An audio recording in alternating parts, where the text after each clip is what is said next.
قرآن میں تو یہاں تک ہے وَلَا تَقُلْ لَهُمَا اُفٍّ وَلَا تَنْهَرْهُمَا کہ ماں باپ کی طرف سے اگر کوئی تکلیف پہنچ رہی ہے تو اس کے باوجود اللہ فرماتے ہیں کہ برداشت کرو.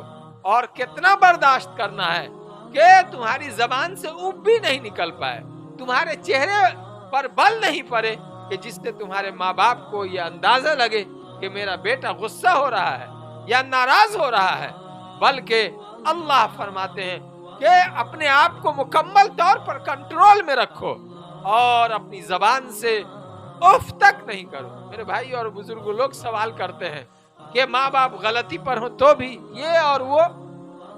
اس بات کو اچھی طرح سے سمجھیے میرے بھائی اور بزرگوں، ایک نوجوان کی ذمہ داری ہے، ایک اولاد کی ذمہ داری ہے، جتنا صبر کر سکتا ہو صبر کرے اللہ تبارک و تعالیٰ کے لیے.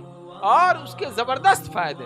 حضرت ابراہیم علیہ السلام کہ حضرت ابراہیم علیہ السلام کا کوئی قصور نہیں تھا، انہوں نے دین کی دعوت دی، اللہ کی طرف بلایا. سماج معاشرہ بادشاہ تو دشمن ہوئے ہی، خود ان کے ابا نے گھر سے نکال دیا، کہا کہ تمہیں میں سزا دوں گا، تم گھر خالی کرو، میں تمہیں سنسار کر دوں گا. طرح طرح کی دھمکیاں دی. حضرت ابراہیم علیہ السلام گھر خالی کر رہے ہیں، لیکن کس طرح گھر خالی کر رہے ہیں؟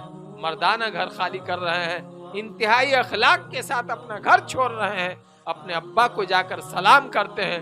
قرآن نے کہا کہ اپنے ابا سے جا کر ابراہیم علیہ السلام سلام کرتے ہیں اور ابا کو کہتے ہیں کہ ابا میں تو اب چل رہا ہوں، اللہ سے آپ کے لیے دعا کرتا رہوں گا، میرا اللہ میرا رب بڑا مہربان.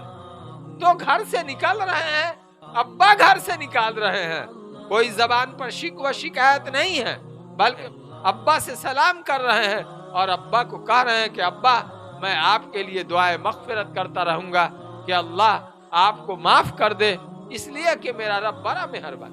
یہ میرے بھائیوں اور بزرگوں شریعت سکھاتی ہے، اسلام سکھاتا ہے.